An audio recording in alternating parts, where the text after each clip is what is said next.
Hello students, कक्षा 10 के समस्त छात्र छात्राओं का हार्दिक अभिनंदन, स्वागत।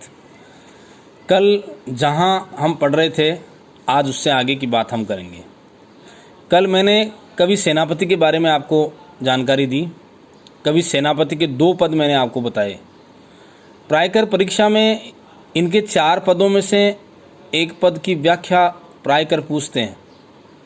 तो जैसा कि मैंने आपको बताया, सेनापति के इस अध्याय में ऋतु वर्णन कविता दी हुई है। अलग अलग ऋतुओं का वर्णन किया गया है। कल हमने बसंत ऋतु के बारे में चर्चा की थी कि वो संक्षेप में एक बार दोहरान कर देता हूँ कि किस प्रकार से बसंत ऋतु का आगमन राजा की तरह होता है। उसके सम्मान में कोयल विरदावली गाती है, किस प्रकार मोर नाचने लगते हैं, किस प्रकार पुष्प पल्लवित पुष्पित होकर के किस प्रकार चारों तरफ सुगंधित वातावरण बिखेर देते हैं। तो ये सारा दृश्य जो है अपने आप में अनूठा है। तो इस प्रकार से ऋतुओं का राजा जब बसंत आता है तो एक राजा का सा सम्मान उसका होता है और समस्त विरुदावली गाने वाले पक्षी, पेड़ पौधे, पत्तियां सब कुछ उसके आनंद में मस्त हो जाते हैं। इसी क्रम में दूसरा जो मैंने आपको बताया था वो था वर्णन एक वर्षा ऋतु का और एक ग्रीष्म ऋतु का, यानी श्रेष्ठार्थ के माध्यम से ग्रीष्म और वर्षा दोनों का शानदार चित्रण कवि ने किया है कि एक ही पंक्तियों से किस किस प्रकार से उन्होंने श्लेष के माध्यम से अपनी बात को कहा। अब हम बात करेंगे तीसरे पद की, जिसमें केवल वर्षा ऋतु का वर्णन किया गया है। तो आप प्रत्येक पद को बहुत सावधानी से सुने, बहुत ध्यान से सुने। मुझे विश्वास है आपको पूरा पद बहुत अच्छी तरह समझ में आएगा। तो अपनी पाठ्य पुस्तक अपने सामने रखें और चलिए सेनापति का तीसरा पद, जिसमें वर्षा ऋतु का बहुत सुंदर चित्रण किया है, उसको हम जानने का प्रयास करते हैं कि दामिनी दमक दई दयानिसन प्रास अलंकार। दमकना चमकना, दामिनी कहते हैं बिजली को। वर्षा ऋतु का आगमन हुआ है, आकाश में बिजली चमकने लगी है। बिजली की गड़गड़ाहट, दामिनी की दमक, सुर चाप की चमक। सुर चाप, सुर कहते हैं देवताओं को, चाप सब जोड़ने से हो गया धनुष। तो इंद्रधनुष देवताओं का मतलब है, सुर चाप का अर्थ हो गया इंद्रधनुष की चमक। दामिनी दमक रही है, बिजली चमक रही है और आकाश में इंद्रधनुष जो है उसकी चमक पैदा हो रही है। कोकिला कलापी, कोकिला कहते हैं कोयल को, कलापी कहते हैं मोर को। वर्षा ऋतु के आगमन पर आप जानते हो एक अलग ही माहौल पैदा होता है। 10वीं कक्षा में एक पाठ चलता था पहले, उस पाठ में एक व्यक्ति के बारे में ये बताया गया था कि वो किस प्रकार से अपने खेत में जाके के जब वर्षा का ऋतु का मौसम आता है तो पूरा अपने खेत में इस प्रकार में काम में डूब जाता है कि पूरा शरीर कीचड़ से, उस पानी से और मिट्टी से सन जाता है। लेकिन वो मस्तिष्क के अंदर फिर वो जब अपना काम करता है तो उसके मधुर कंठों से अलग ही स्वर फूट पड़ते हैं, अलग ही आनंद की मस्ती होती है। आप देखो ग्रीष्म में तपा हुआ मौसम, सब लोग बड़े दुखी है, प्राणी मात्र दुखी है।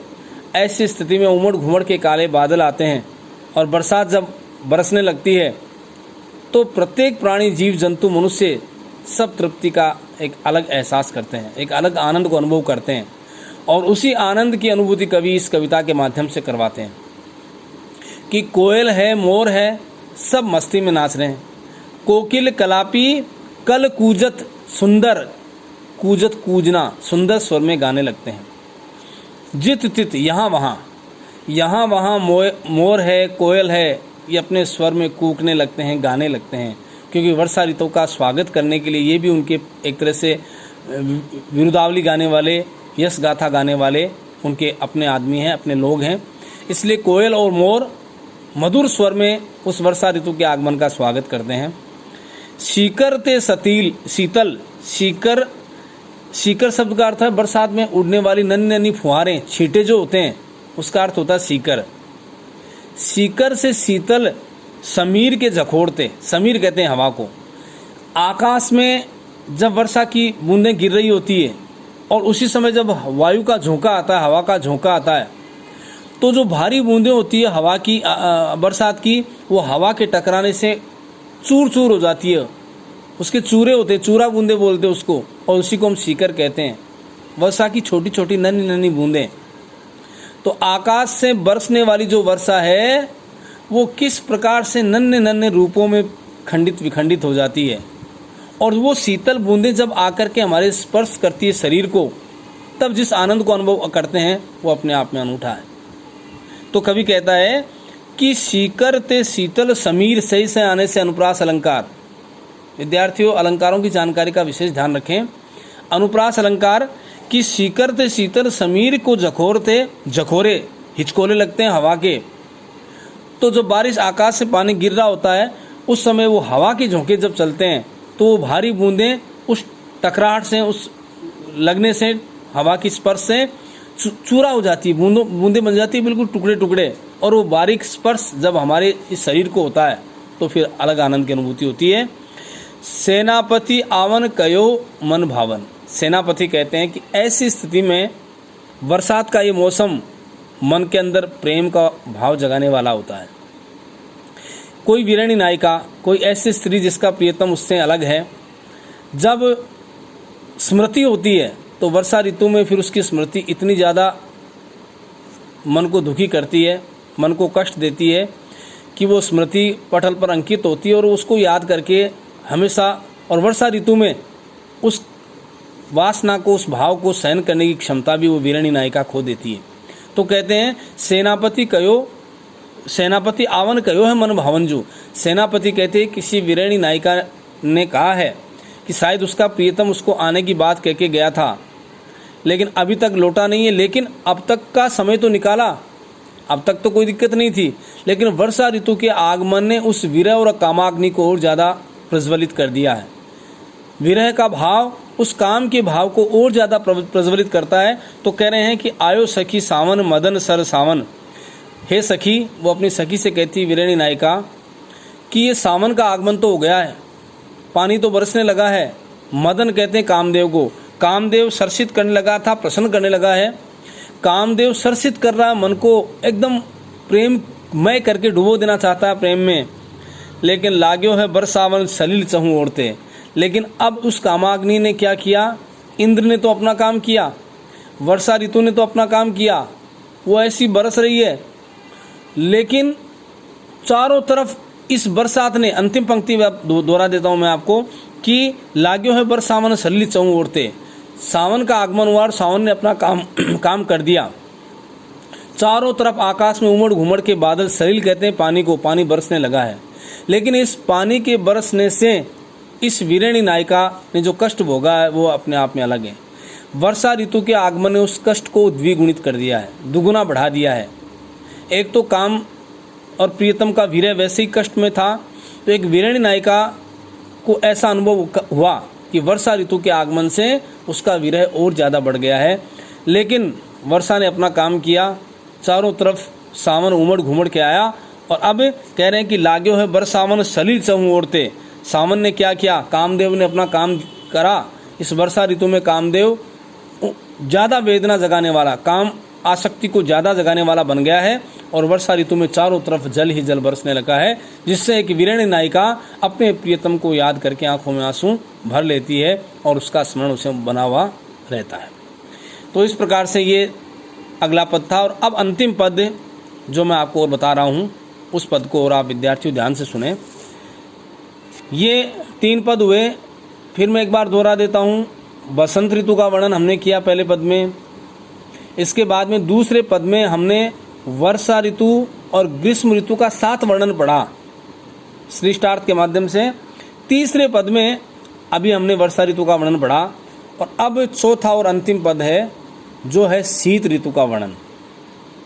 शीत ऋतु के आगमन से किस प्रकार की स्थिति बन गई है, इसको कवि स्पष्ट कहना चाहता है। तो अब देखिए आप कि शीत को प्रबल सेनापति कोप चढ़ो दल। शीत ऋतु का प्रबल आवेग हुआ है। कोप कहते हैं क्रोध। आप दृश्यांकन कीजिए, चित्रांकन कीजिए अपने मन मस्तिष्क में शीत ऋतु के आने के समय क्या स्थिति होती है। जब शीत ऋतु अपनी चरम अवस्था पे होती है, पराकाष्ठा पे होती है, तो कहते हैं कि अंदर से ऐसी कपकपी मचने लगती है, ऐसी शरीर को तोड़ देने वाली ठंड महसूस होती है। और इस शीत ऋतु का कितना मार्मिक चित्रण कवि ने किया है, कितना शानदार चित्रण कवि ने किया है। तो इसको एक तरह से आक्रमणकारी के रूप में चित्रित किया है। शीत ऋतु का आक्रमण जनमानस पे होता है, व्यक्तियों पर होता है, तो कैसी स्थिति बन पड़ती है, उसका बड़ा सुंदर चित्रण किया है। तो कह रहे हैं शीत को प्रबल सेनापति हैं कोपी चढ़ोदल, क्रोध के साथ, अपने पूरे लाभ लश्कर के साथ, क्रोध के साथ शीत ने अपना पांव पसारना शुरू कर दिया है। यानी शीत ने प्रबल वेग के साथ एकदम से मानव जाति के सहित समस्त प्राणियों पर आक्रमण बोल दिया है। शीत का आगमन एकदम से हुआ और शीत के आगमन से कैसी कैसी स्थिति बनी है, जरा उसको भी ध्यान से देखें कि निबल अनल, अनल कहते हैं अग्नि को, निबल मानी निर्बल, बल रहित। अग्नि बेचारी निर्बल बन गई है, अग्नि में वो ताकत नहीं रही। अब कैसे? गर्मियों के अवसर पर यदि आप आग को जला के उसके सामने बैठें तो आपको पता चलेगी क्या स्थिति हो जाए। संभव नहीं, मुश्किल है, बहुत कठिन कार्य है। लेकिन वही सर्दियों के मौसम में हम अलाव जला करके आराम से अग्नि के आसपास बैठते हैं, तो अग्नि की क्या स्थिति बताई कवि ने? निबल, बल रहित हो गया है। निबल अनल गयो सूर्य सिय राय के, सिय राय कहते हैं ठंडा हो जाना, और सूर्य कहते हैं सूर्य को। सूर्य की स्थिति बेचारे की ये ऐसी हो गई है जैसे वो स्वयं ही ठंडा पड़ गया है। जो ग्रीष्म ऋतु में सूर्य में तेज हुआ करता था, जो ताकत हुआ करती थी, क्योंकि ग्रीष्म ऋतु में हम थोड़ा से प्रकाश में भी सूर्य के सामने जाएं तो हालत खराब, तो कवि स्पष्ट कहता है कि सूर्य भी स्वयं ऐसा लगता है कि ठंड के कारण से दुबक गया है, स्वयं ठंडा पड़ गया है। तो अब कवि कैसे स्थिति बता रहा है, सूर्य की क्या स्थिति बन गई है? सूर्य स्वयं ही अपने आप में ठंडा पड़ गया है, यानी सूर्य के अंदर जो तेज था, जो उष्मा थी, जो गर्मी थी, वो भी समाप्त हो गई है। तो कह रहे हैं सूर्य निबल गयो सूर्य सिय राय के, स्वयं सूर्य अपने आप में ठंडा पड़ गया है। इतनी ज़्यादा ठंड, उस गर्म सूर्य की हालत ये है कि वो भी ठंड से एकदम व्याकुल हो गया, अर्थात वो भी ठंडा पड़ गया है। फिर कह रहे हैं हिम के समीर, हवा जो चल रही है वो बर्फ से युक्त है, हिम से युक्त बर्फीली हवा। हिम के समीर तेई वर से विषम तीर, वो बर्फीली हवा भयंकर तीर चला रही है। इतनी ठंडी हवा वो जैसे हमारे ऊपर तीर चला रही है। तीर के लगने पे जो पीड़ा होती है, ठंडी हवाओं के झोंकों से चलने से वो तीर के समान चुभ रही है। तो हिम के समीर, बर्फ जो है उससे युक्त हवा जब शरीर को स्पर्श करती है तो ऐसा लगता है कि जैसे तीर चल रहा हो, हैं विषम तीर। रही गरम भोन कोनन में जाए के, अब तो ठंड से ऐसी हालत है कि गर्म हवा जो है, तो कह रहे हैं कि रही है गर्म भोम कोनन में जाके, मानो गर्म हवा जो है या जो गर्मी का अंश है वो कहीं भवन यानी मकान के कोने में जाके छिप गया है। यानी ग्रीष्म स्वयं गर्मी जो है या गर्म हवा है वो स्वयं अपनी गर्मी को बनाए रखने के लिए मकान के किसी कोने में जाके छिप गई है। इतनी भयंकर ठंड है, इतना भयंकर शीत ऋतु का प्रकोप हुआ है कि गर्मी स्वयं ढूंढना चाहती है कि उसको गर्मी कहाँ से मिले। वो खुद इतनी ठंडी पड़ गई है कि उसको गर्मी की तलाश है। अब उसके बाद कवि कहते हैं कि धूम नैन बहे, धूम धुआं, नैन नेत्र, बहे बहना। क्योंकि आप जानते हो कि शीत ऋतु के इस प्रबल वेग से बचने के लिए लोग स्थान स्थान पे अलाव जलाते हैं, स्थान स्थान पे ऐसे एक समूह बना के बैठते हैं। सर्दी की ऋतु में उस भयंकर ठंड से बचने के लिए कैसे कैसे जतन करते हैं, प्रयास करते हैं। तो लोगों का समूह हुजूम लगा है। अब उस समूह में लोगों ने अग्नि प्रज्वलित कर रखी है और उसमें अपने को सेक रहे हैं, उस अग्नि में अपने को गर्म बनाए रखने का प्रयास कर रहे हैं। तो उसमें बार बार फूंक मारते हैं उस अग्नि को जलाने के लिए, उससे उनके नेत्रों से अश्रुधारा फूट पड़ती है। वो धुआं जो आँख में लगती है, उस धुआं के स्पर्श से उनकी आंखों में आंसू आने लगते हैं। तो कह रहे हैं कि धूम नैन बहे, नेत्रों से धुआं बहता है, वो धुआं जो बहता है उससे नेत्रों में पानी बहने लग गया है। आगी पर गिर रहे और लोग, क्योंकि अब इतनी ज़्यादा ठंड है, इतना ज़्यादा शीत का आवेग है कि लोग उस ऐसा लगता है कि जैसे आग पे ही कूद रहे हैं, यानी उस आग को अपने चारों तरफ लपेट लेना चाहते हैं। ये अतिशयोक्तिपूर्ण चित्रण है। ऐसा नहीं होता कि आग में कूद गए, कहने का मतलब उस अग्नि के चारों तरफ ऐसे घेरा डाल के बैठे हुए हैं इतना ज़्यादा ठंडा मौसम है, इतनी ज़्यादा ठंड है कि लोग उस अग्नि या उस आग से एक पल भी दूर नहीं रहना चाहते। चारों तरफ घेरा बना करके, चाहे आंखों में आंसुओं की धारा बह रही है उस धुआं के कारण, लेकिन फिर भी अग्नि से एक क्षण भी दूर नहीं रहना चाहते। तो क्या कहा, धूम नैन बहे, उस धुआं से नेत्र बहने लगते हैं। लोग आगी पर गिर रहे और लोग उस अग्नि पर ही जैसे गिर रहे हों, उस अग्नि को समेट लेना चाहते हैं। ये सो लगाए रहे नेकू सुलगाए की, नेकू मानी अच्छी तरह, क्या उस अग्नि को अच्छी तरह सुलगा करके अपने हृदय से लगा लेना चाहते हैं। इतनी अधिक ठंड, इतनी ज़्यादा शीत है कि उस शीत के डर से वो उस अग्नि को समेट लेना चाहते हैं, एक पल भी उससे दूर नहीं रहना चाहते, उसको हृदय में धारण कर लेना चाहते हैं। तो चारों तरफ उसके व्यक्ति बैठ जाते हैं, धुआं से नेत्रों में जो जल बह रहा है उसकी परवाह नहीं करते और अपने हाथों को उस अग्नि में ताप करके, अपने आगे पंक्तियाँ आएंगी कि किस प्रकार अपने हृदय को गर्मी देना चाहते हैं, उसके लिए लोग कैसे कैसे जतन कर रहे हैं। कि मानो भीत जानी महाशीत, इस भयंकर शीत से भयभीत लोग, मानो सब भयभीत है इस भयंकर सर्दी से, क्योंकि पूरे दलबल के साथ शीत ने आक्रमण कर दिया है। इतनी ठंडी हवाएं, तीर के समान चुभने वाली हवाएं, वो पसारी पानी, हाथों को पसार करके यानी फैला करके लोग किस प्रकार से आनंद का अनुभव करते हैं। अर्थात वो जो ठंड है, उस ठंड में उस ग्रीष्म को महसूस करने के लिए, अग्नि को महसूस करने के लिए उस आग पर अपने हाथ फैलाते हैं और उस आग से हाथ को तपा करके अपने हृदय से लगा लेते हैं।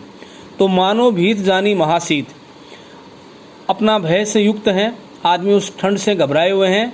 उस महान शीत के कारण, उस महान सर्दी के कारण पसारी पानी, हाथों को ऐसे पसार करके, पानी कहते हैं हाथों को, तो उस शीत ऋतु से अपने आप को बचाने के लिए अपने हाथों को फैला करके अग्नि के सामने गर्म करते हैं। छतिया की छाह राख्यो पाउक छिपाए के, ऐसा लगता है कि मानो उस आग को, वो जो आग प्रज्वलित हो रही है, अपने हाथों से उसको ताप करके, हाथों को तपा करके उस आग को अपनी छाती से चिपका करके रख लेना चाहते हैं। इतना भयंकर सर्दी का आगमन हुआ है कि लोग मानो अग्नि को ही अपने हृदय से सुलगा करके या लगा करके रख लेना चाहते हैं, एक क्षण एक पल भी उस अग्नि से दूर नहीं रहना चाहते। शीत के आगमन से प्रत्येक प्राणी मात्र किस प्रकार से दुखी है, किस प्रकार से कष्ट में है, उसका बड़ा सुंदर चित्रण कवि ने किया है। संक्षेप में एक बार बता देता हूँ कि शीत का जब आगमन हुआ है, अपना दल बल लेकर के शीत आया है, तो सूर्य निर्बल होकर के और किस प्रकार से ठंडा होकर के स्वयं अपने आप में सिमट गया है, अर्थात उसकी धूप या उसके प्रकाश में वो शक्ति या वो ताकत नहीं रही। फिर कह रहे हैं हिम के समीर जो चल रहा, हवा जो चल रही है वो बर्फीली हवा है और भयंकर विषम तीर चला रही है, वो हवा तीर के समान लग रही है। और रही गर्म भवन कोनन में जाके, गर्म वायु ऐसा लगता है कि किसी मकान के कोने में जाके छिप गई है। गर्म हवा भी गर्मी चाहती है, हल्की फुल्की कोई गर्म हवा का झोंका होगा तो वो भी गर्मी चाहता है, वो भी मकान के कोने में छिप गया है। धूम नैन बहे, नेत्रों से धुआं बहने लगता है, अर्थात वो आग के समूह के पास लोग बैठे रहते हैं, तो जब फूंक मारते हैं अग्नि में धुआं उठता है, उस धुएं से उनकी आंखों में अश्रुधारा बहती है, आंसू बहते हैं या पानी बहता है। लोग आगी पर गिर रहे, लोग चारों तरफ अग्नि को समेट लेना चाहते हैं, उस पर गिरना चाहते हैं। ये सो लगाए रहे नेकु सुलगाए के, अपने हाथों को गर्म, ऐसे हृदय को गर्म करना चाहते हैं अग्नि में सुलगा करके। कि मानो बीत जानी महाशीत ते पसारी पानी, इस भयंकर सर्दी से घबरा करके अपने हाथों को पसार करके छतिया की छाह राख्यो पाउक छिपा के, अर्थात आदमी या व्यक्ति प्राणी मात्र अग्नि में उस हाथों को तपा करके, और ऐसा लगता है कि उस आग को अपनी छाती से लगा करके हर पल रखना चाहते, उससे दूर नहीं रहना चाहते। तो इस प्रकार से हमने देखा है कि 4 ऋतुओं का वर्णन, जिसमें पहला बसंत का था, दूसरे पद में हमने वर्षा और ग्रीष्म दोनों का एक साथ वर्णन पढ़ा, तीसरे में केवल वर्षा का पढ़ा, और चौथे और अंतिम पद में हमने शीत ऋतु का वर्णन पढ़ा। तो प्रिय विद्यार्थियों, ये था सेनापति के चारों पद, चारों कवित्व, जो मैंने आपको बहुत अच्छी तरह समझाने का प्रयास किया है। मेरे ख्याल से आपको बहुत अच्छी तरह समझ में आया होगा। आप समस्त विद्यार्थियों को चारों पदों का अर्थ बहुत अच्छी तरह करना है, और सेनापति पाठ के लघुत्तरात्मक या अति लघुत्तरात्मक और निबंधात्मक समस्त प्रश्नोत्तर आपको हल भी करने हैं। तो मैं आपसे अपेक्षा करता हूं कि आप पूरे मनोयोग से ये कार्य संपन्न करेंगे। इसके बाद में कल अपना अगला चैप्टर प्रारंभ होगा। मैं एक बार पुनः सभी को धन्यवाद देता हूं। Thank you very much.